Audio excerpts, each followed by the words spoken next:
ausalt öeldes mul ei ole aimugi, miks mind siia valiti. Muidugi mulle mainiti, et mu luule on hinnas ja paralleele saab ka tänapäeval, nagu ma kulisside tagant kuulnud olen. Usun, et see on nii vajalik meile, luuletajatele, kui ka kogu Eesti rahvale, keda meie looming on saatud ja saadab ka edaspidi. Kõik see on halb küsimus. Usun, et luule väest saab aru siis, kui kujutada ette, et luule on kellegi ajusagaratest tõmmatud energiavoog, mis on läbi tindi paberile jäädvustatud. Minu arust see on väga ilus mõte ja peale selle aitab luule meil lahti mõtestada ja seostada oma elu teiste omadega. Vot nii ma sellest arvangi.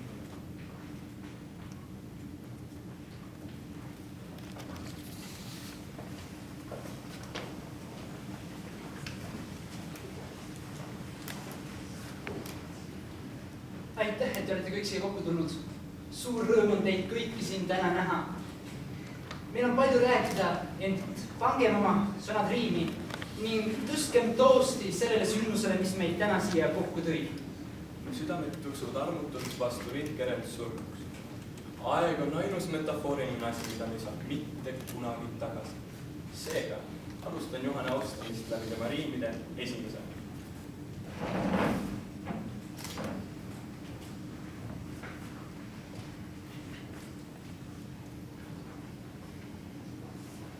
Ma ei taha hulluks minna. Ja ma kardan. Üksi olles õhtul võõras elukohas. Kardan kella seiri. Kiljatus pominaks saab. Kodumaa pealinna ääremaid. Seisan ja kohtun ööga. Pimedus tuleb mu sisse. Aha. See luuletus on see, mis pani mind austama viilikut. See mees suudab kirjutada luuletusi, mis lähevad igal ühele südamesse. Ta kirjutab sellise kirega, mis rabab sind lihtsalt jalust, nagu Koidule kihadab pärast sauna. Ja. No, kodumaalt lahkumine on alati raske, aga idee, et sa ei näe mu kodumaad enam mitte kunagi, on veelgi raskem. Isamaa tuuleilid ja mullakamakud on alati tähtsamad kui välismaal saavutatud edu. Seepärast peaksimegi olema vastuvõtlikumad ja avaldama austust neile vahvratele hingedele, kes on pidanud oma kallilt kodumaalt lahkuma.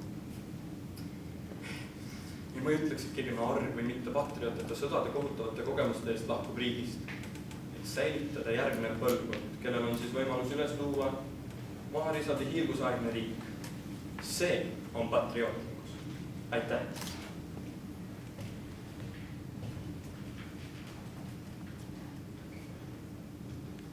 Aitäh. Rõõm oli minu poolne muidugi.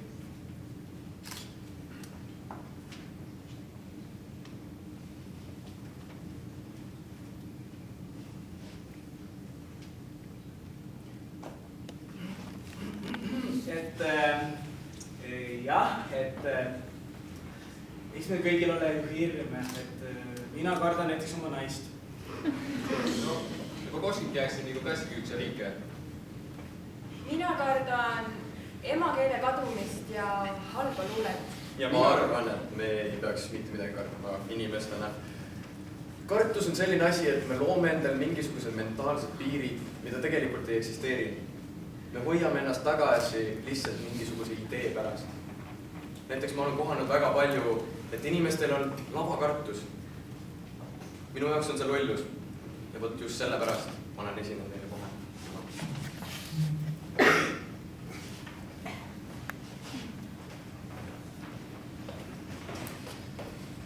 Meile antakse rohtu.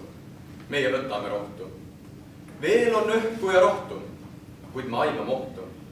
Me ei saa olla rahus, elades liiga lahus. Ruumi on väga vaja. Ruum on aegade maja. Veel me tunneme ohtu. Veel on ruumi rohtu.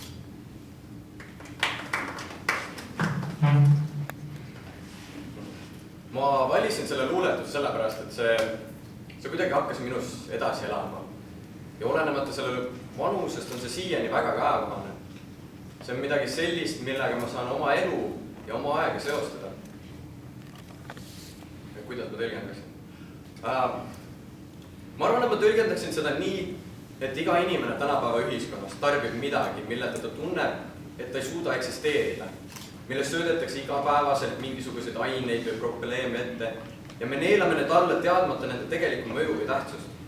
Inimesed on nii kinni oma igapäeva õudustes ja korraldustes, et neil on vaja midagi, mis avaks neile Püha Peetruse väravad paremas selgu. Olgu siis selleks alkohol, uimastid või isegi puhkus Mehhikos. Aga nagu see luuletus meil ütleb, siis me veel oleme teadlikud reaalsusest. Veel on ruumi nende rohtudega mängida. Aga see teadmatus köis, millega meil pihast kinni hoitakse, tõmbab aina rohkem koomale. Sentimeetri haaval, iga kord, kui me oma kohustusliku vannuse sisse võtame, kuniks meid neelab pimedus. Aitäh!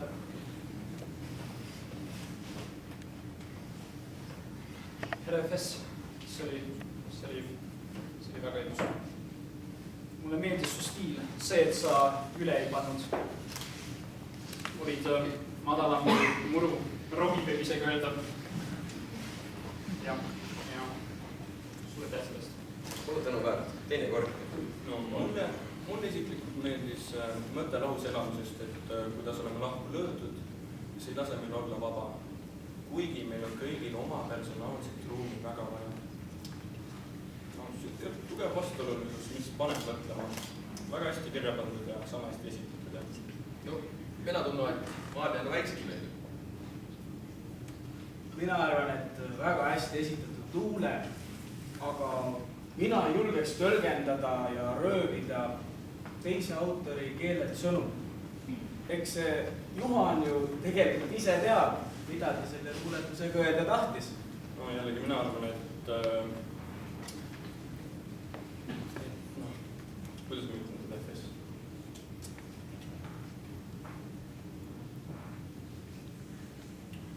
Ma ei tea. Ma usun, et me tegelikult see röövimine ei olegi nii hull. Või no ma ei näe seda kui röövimisena.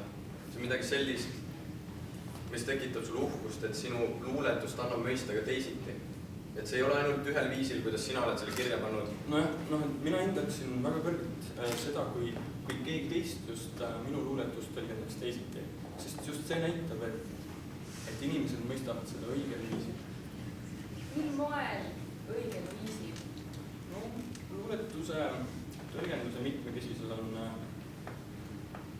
nii-öelda parim lahendus, mis näitab selle tegeliku mõju erinevatele mõistustele. Aga nüüd korra teemast kõrvale kaldudes, et kuidas siis teil nende rohtudega on, olete väga sina peal? Sulle ma arvan, et iga üks, mis siin laua taga on, nende rohtudega mingil määral tuttav, kes rohkem, kes vähem. Aga nagu nende rohtude probleem seisneb selles, et me ei mõista, et need on need rohud, mida meile sisse söödetakse. Need tunduvad meile igapäevastena ja ohututena. Ja võt see ongi see probleem. Ja, et selle teema üles tõite, olen alati tahtnud küsida, et kontra, kuulsin, et sina oled rohtudega pahvasti olnud. Pühad laiva, mis nüüd olla? Jah, kohe lähen selgitama.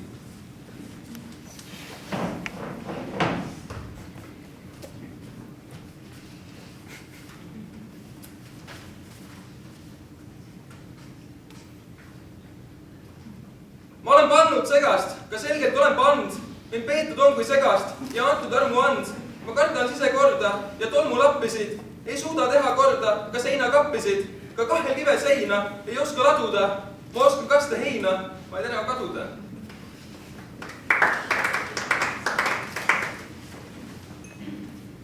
No, mina olin juba mõtelnud, et luuletus iseenesest on väga kena.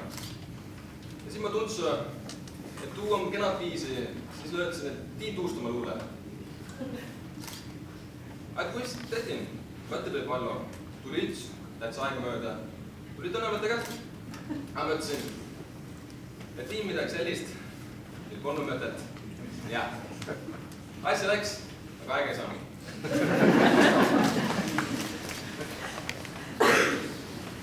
Jah, aitäh selle energilise esituse eest.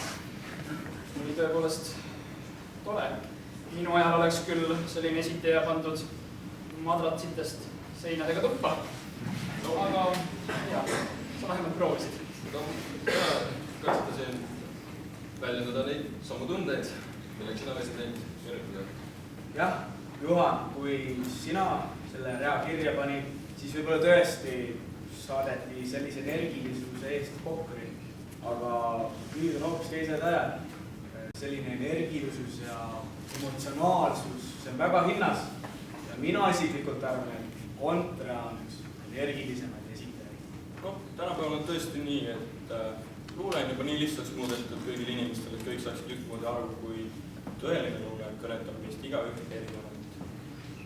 Lihtsamaks võib-olla tõesti, aga väita seda, et kui mingi inimene loeb minu või kontra või Sulevi luuletusi, et siis nad mõistavad seda ühel kindel viisil. Ma ei arva seda. Ma usun, et siiani on luule selline müsteeriline, et see jääb totaalselt inimese teha, kuidas see temas edasi elab. Ja see ongi see mõte. Jah, sellepärast mulle meeldibki täna õhtul see kõik siin. Te esitate Juhani luuletusi nii avalikult ja täiesti omas võtmes. Aga mina ei armasta teiste autorite luuletusi lugeda. Ja sest ma arvan, et kui ma võtan tema luule idee ja panen selle omasse võtmesse, siis ma oleksin selle idee nagu varastanud. Ja tänu sellele esitama ühe oma luuletuse, mis on mulle väga südamelähedane.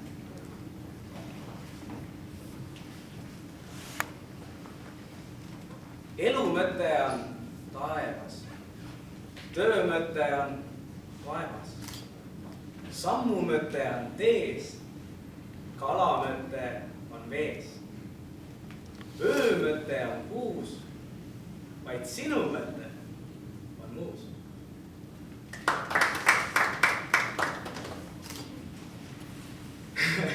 See on hea küsimus, mis ma tahan sellega öelda. Palju asju tahan öelda sellega. Tegelikult ma tahaksin seda öelda, et inimesed otsivad just seda mõtet. Aga mõte ongi ju mõttes endas.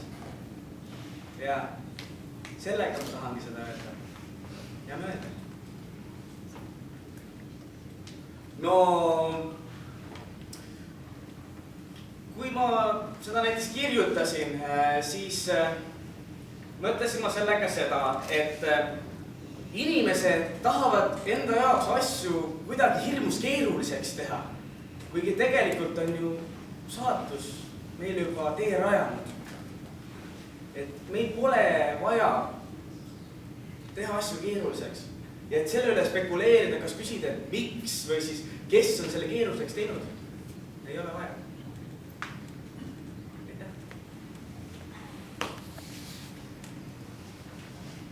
Väga rahulik ja väga ilus jällegi. Aitäh, Oll. See ei olnud küll minu luuletus, aga vähemalt see oli luuletus. Tahtsin küsida selline küsimus, et mis sa arvad, et kas sa suhtudki kogu aeg sellise rahuga ja sulle meeldib, kuigi inimesed on sinu eest luuletused juba lahti mõtestanud? Jah, vaata, maailm on keerelnud ja pöörelnud juba miljardeid aastaid.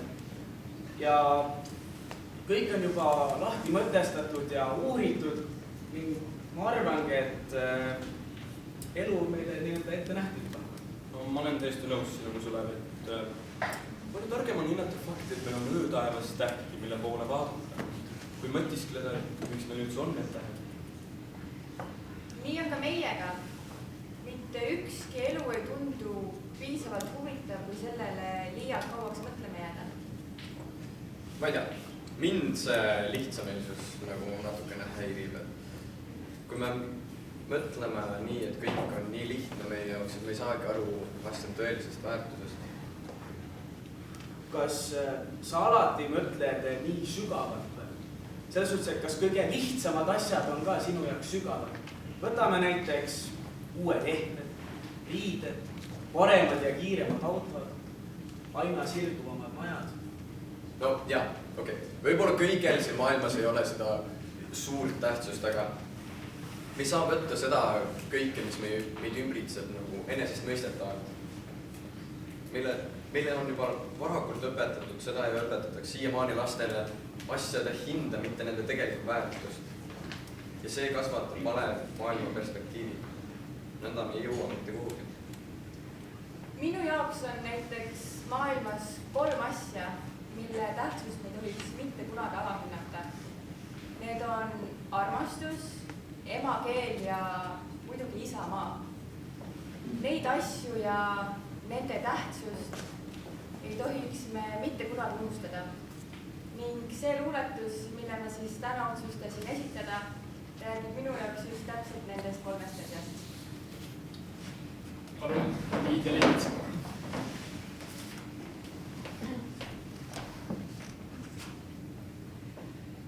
Kogu tema luule, kogu tema kogu on nii habras, et läbi erutuule, keset udukogu joon ma seda nagu väga puhast vett. Hingan pikapuhu seda hingeõhk.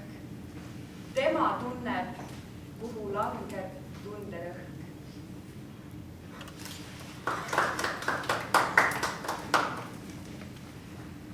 Isamaa on meie kõige tähtsam aare.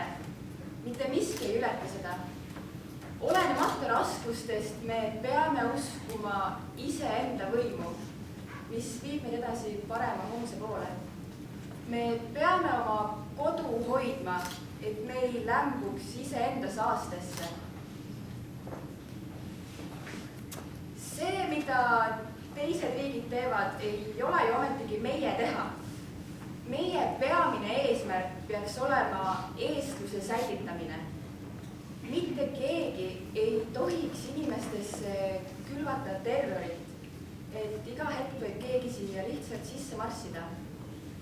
Ja kõige hullem on see, et need on meie enda riigi vanemad, kes seda teevad.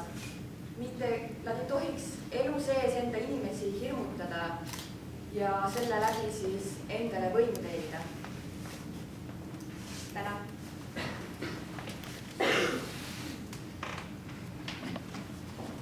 Aitäh, Liidia Lind. Ma ei ole küll emotsioonide mees, aga ma hoian praegu pisaraid tagasi. See oli väga ilus. Tõesti oli väga kaunis oli. Täpselt nagu need teosed, milleks sa rajasid tee kõigil nendel naisluuletajatele. No, mitte ainult naisluuletajatele, vaid kogu Eesti luulemaastikku. Nii tühine ma sinu tööle. Ütleb, olgem ausalt tegelikult. Sa panid meie kõigi teostele aluse. See on esimest korda tänase õhtu jooksul, kui ma olen FS-iga nõus. Nagu 100%. See oli tõesti väga ilus esitus, väga luule.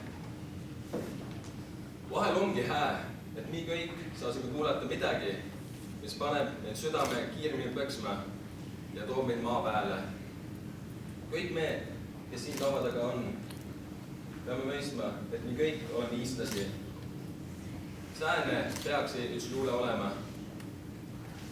Südamesse sügavama mõttega ja mis teeb kõik rõõmsaks. Aitäh, sellise ilus asja peale ma ei oskagi midagi rohkem öelda.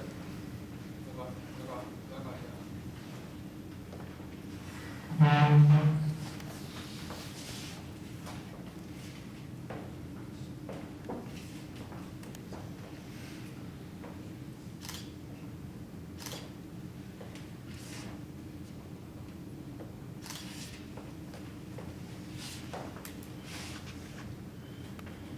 Ja ma olen väga rahul, mida täna siin räägiti ja kuidas seda räägiti. Luule ongi iga inimese jaoks isemoodi ja kõik tõlgendavad seda nii, nagu nad ise tahavad. Mõttemaailm on piiritu ja seda see õhtu minu jaoks väljendaski. Ei, absoluutselt olete valesti aru saanud. Ma ei tunne, et ma oleksin mingilgi viisil surnud. Luuletajad ju ei sure. Luule ju elab edasi. Sest meie looming elab edasi. Luule on kui jõgi, voolab ojast oia. Aga vesi ära ka.